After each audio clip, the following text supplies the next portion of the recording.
Welcome back to the Deep Dive. Today, we are going to wrestle with a prophecy. You've heard it, I've heard it.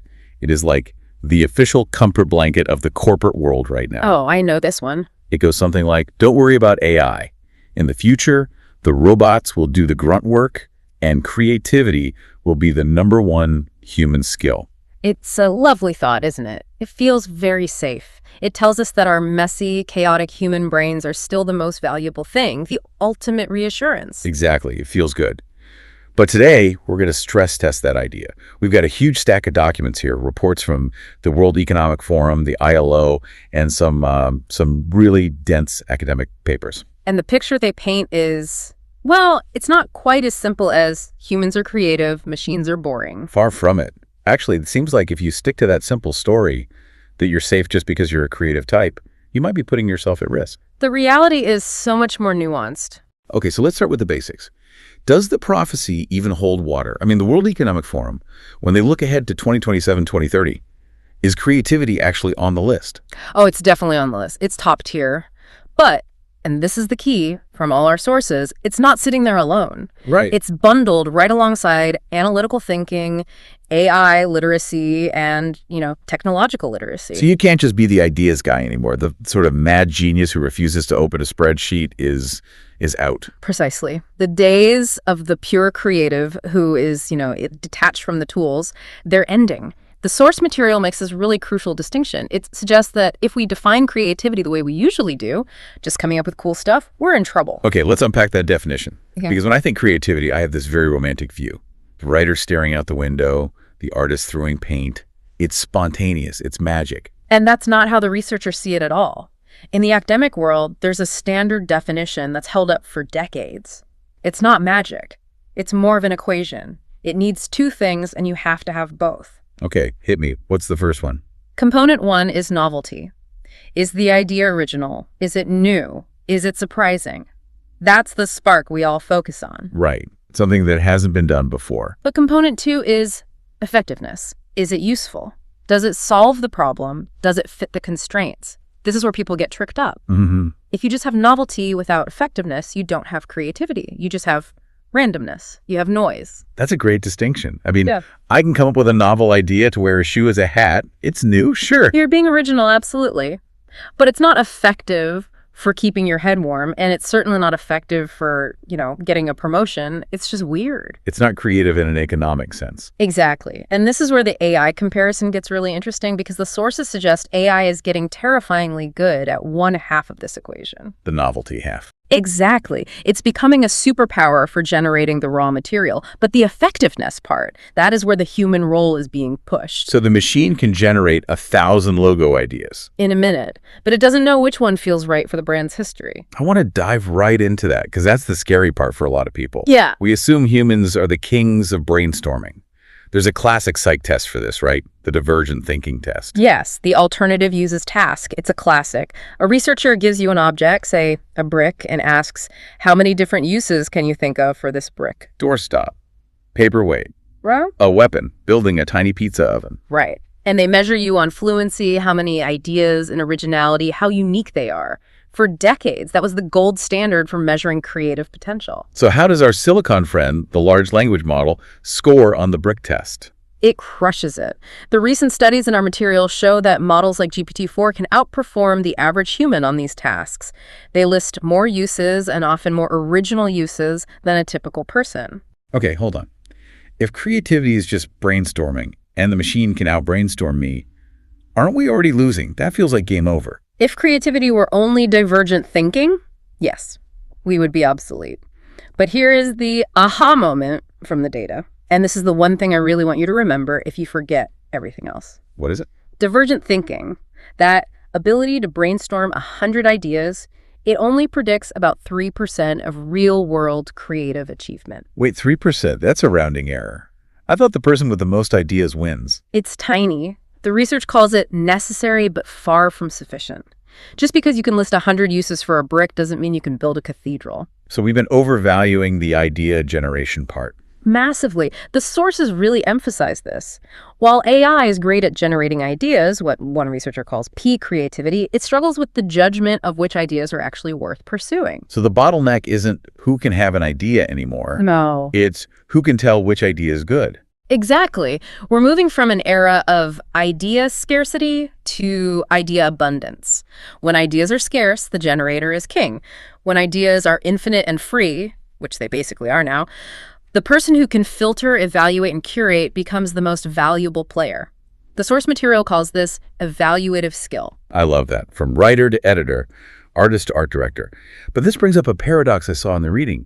There was this experiment about creative writing that really messed with my head. Oh, the short story study, yes. Yeah. This is critical. It really highlights the danger if we just blindly trust the AI. Walk us through it. So researchers had people write short stories. One group wrote on their own. The other group had help from an AI, offering plot points and suggestions. And the result. At the individual level, it looked like a huge win. The stories written with AI were rated as more creative and more novel than the ones without.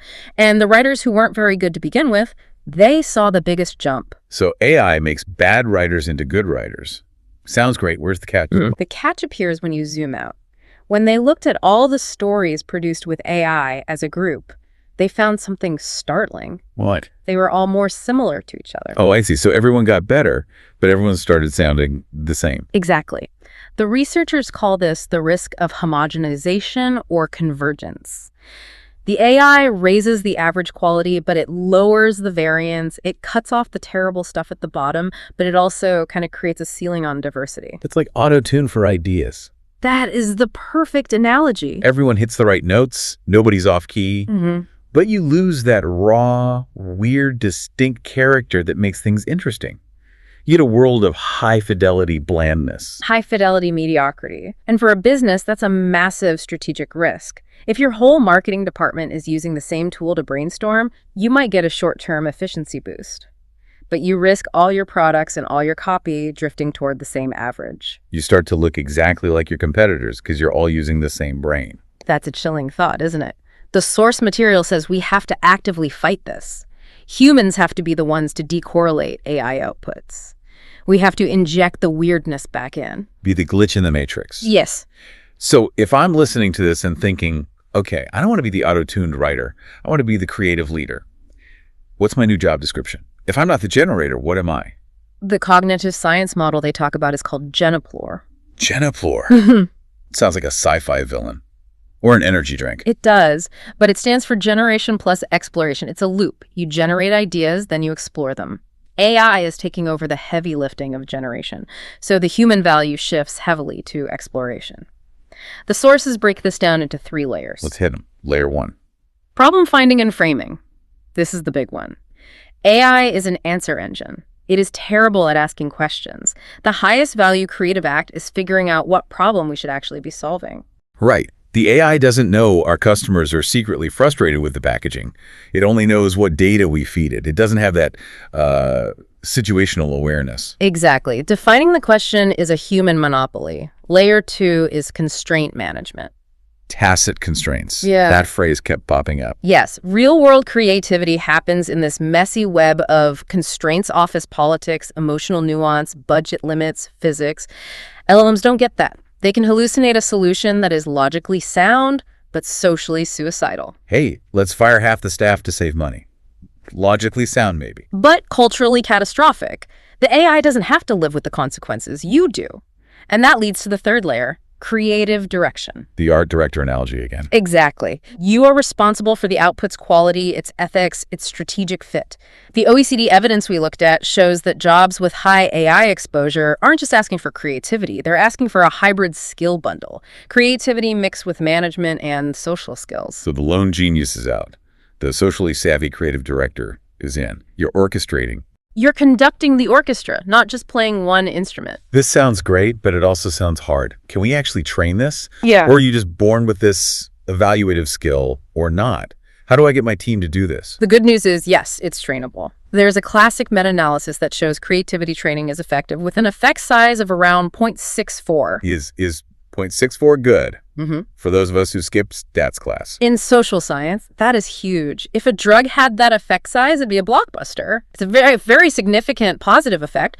But, and there's always you can't just do generic brain teasers. So no creative boot camps with beanbags and Nerf balls. Please no. The training has to be domain relevant.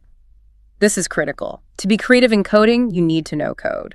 To be creative in law, you have to understand the law. It goes back to the effectiveness part of the definition. You can't judge if an idea is effective if you don't get the mechanics. Bingo. You can't be an art director if you don't know the difference between a serif and a sans serif font. You need technical knowledge more than ever to direct the AI. Otherwise, you can't spot the hallucination. You can't spot the mediocrity. That's a huge point. I think people see AI as an escape from technical knowledge. I don't need to learn to code, the bot will do it. But you're saying I need to know how it works so I can tell the bot when it's wrong. Absolutely. And for organizations, there's one other thing. Job design. You can't train someone for this and then put them in a micromanaged, repetitive job. The research is clear that autonomy and complexity are huge levers for innovation. Okay, so we know what the skill is. We know we can train it. Let's look at the roadmap. The source material lays out a 20-year outlook. An eternity in tech years. But it breaks it down into 3 phases: the learner, the manager, and the citizen. Okay, the next 5 years, the learner. What should I be doing right now? The goal is to build a T-shaped portfolio. Deep domain knowledge, that's the vertical bar of the T. But you also need deliberate practice in the creative process. The loop of ideation and evaluation. Yes. Don't just let the AI do it. You need to practice it yourself so you know what good looks like. If you outsource your taste to the machine now, you will never develop the judgment to lead it later. Got it. Okay, 10 years out, the manager phase. By then, the focus is on AI-augmented creativity at an institutional level. This is where you have to actively fight that homogenization trap. The manager's job will be to use AI for prototyping, but maintain independent ideation cycles. Independent ideation cycles. Is that a fancy way of saying turn off the wifey? Sometimes, yes. It means telling your team, we're thinking with our own brains first. Or using 3 different AI models with different prompts to force diversity. You become a curator of variance. Curator of variance. I like that title. Okay, in the 20-year horizon, the citizen. This sounded a bit more philosophical. It is, but it's critical. By 2045, creativity becomes an economic infrastructure. The argument is, if AI becomes a general-purpose cognitive utility, like electricity, then just using AI is an advantage. Everyone will have it. Exactly. It's table stakes. The advantage goes to the societies that can govern AI to produce diverse novelty. If a country just relies on the standard American-made models, they'll suffer from an economic monoculture. They'll produce the same things as everyone else.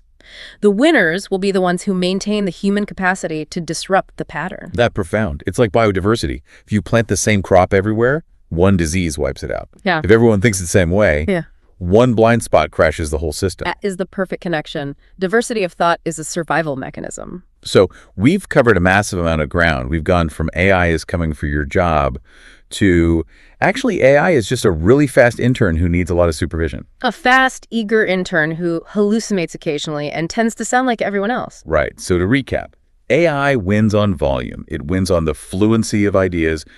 But humans, we win on framing, figuring out what matters. We win on evaluation, deciding what's good. And we win on diversity being weird enough to break the pattern. And that implies our job is to lean into that humanity. Problem finding, constraint management, creative direction. It's a hybrid bundle. You have to be both the dreamer and the manager. We started this by asking if creativity is the #1 skill. Yeah. And the answer seems to be yes, but only if you redefine it. It's not holding the paintbrush anymore. It's running the gallery. And that leads to a final thought. We tend to see creativity as a personal talent. She's so creative. But in the AI era, I think we need to start seeing diversity of thought as a public good. A public good. You mean like clean air or water? Yes. Because if we let AI do all the thinking, if we take the easy path, we don't just lose our own skills. We lose the collective variation that drives human progress. The question isn't, can AI be creative? The real question is, can we maintain the discipline to disagree with it?